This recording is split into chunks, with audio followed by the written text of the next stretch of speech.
اللہ تعالیٰ نے رزق کے 16 دروازے مقرر کیے ہیں اور اس کی چابیاں بھی بنائی ہیں۔ جس نے یہ چابیاں حاصل کر لیں وہ کبھی تنگ دست نہیں رہے گا۔ پہلا دروازہ نماز ہے۔ جو لوگ نماز نہیں پڑھتے ان کے رزق سے برکت اٹھا دی جاتی ہے۔ وہ پیسے ہونے کے باوجود بھی پریشان رہتے ہیں۔ دوسرا دروازہ استغفار ہے۔ جو انسان زیادہ سے زیادہ استغفر اللہ کرتا ہے، توبہ کرتا ہے، اس کے رزق میں اضافہ ہو جاتا ہے اور اللہ ایسی جگہ سے رزق دیتا ہے جہاں سے کبھی اس نے سوچا بھی نہیں ہوتا۔ تیسرا دروازہ صدقہ ہے۔ اللہ نے فرمایا کہ تم اللہ کی راہ میں جو خرچ کرو گے اللہ اس کا بدلہ دے کر رہے گا۔ انسان جتنا دوسروں پر خرچ کرے گا اللہ اسے 10 گنا بڑھا کر دے گا۔ چوتھا دروازہ تقوی اختیار کرنا ہے۔ جو لوگ گناہوں سے دور رہتے ہیں اللہ اس کے لیے آسمان سے رزق کے دروازے کھول دیتا ہے۔ پانچواں دروازہ کثرت نفلی عبادت ہے۔ جو لوگ زیادہ سے زیادہ نفلی عبادت کرتے ہیں اللہ ان پر تنگ دستی کے دروازے بند کر دیتا ہے۔ اللہ کہتا ہے اگر تو عبادت میں کثرت نہیں کرے گا تو میں تجھے دنیا کے کاموں میں الجھا دوں گا۔ لوگ سنتیں اور فرض پر ہی توجہ دیتے ہیں، نفل چھوڑ دیتے ہیں جس سے رزق میں تنگی ہوتی ہے۔ چھٹا دروازہ حج اور عمرے کی کثرت کرنا۔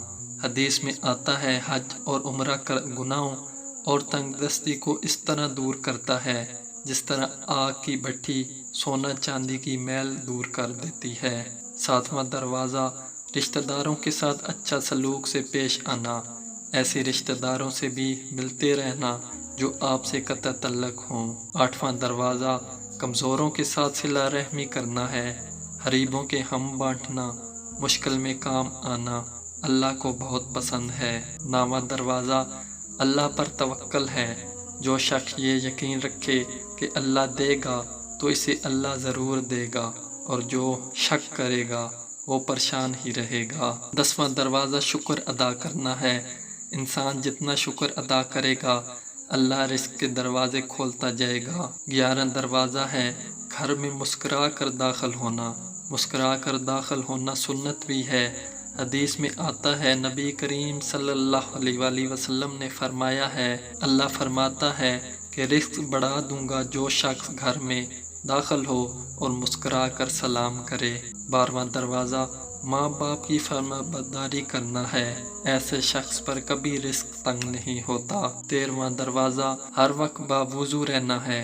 جو شخص ہر وقت نیک نیتی کے ساتھ باوضو رہے تو اس کے رزق میں کمی نہیں ہوتی۔ دروازہ چاش کی نماز پڑھنا ہے جس سے رزق میں برکت پڑتی ہے۔ حدیث میں ہے چاش کی نماز رزق کو کھینچتی ہے اور تنگ دستی کو دور بھگاتی ہے۔ 15واں دروازہ ہے روزانہ مغرب کی نماز کے بعد سورۃ واقعہ پڑھنا، اس سے رزق بہت بڑھتا ہے۔ 16واں دروازہ ہے اللہ سے دعا مانگنا۔ جو شخص جتنا صداقت دل سے اللہ سے مانگتا ہے اللہ اس کو بہت دیتا ہے۔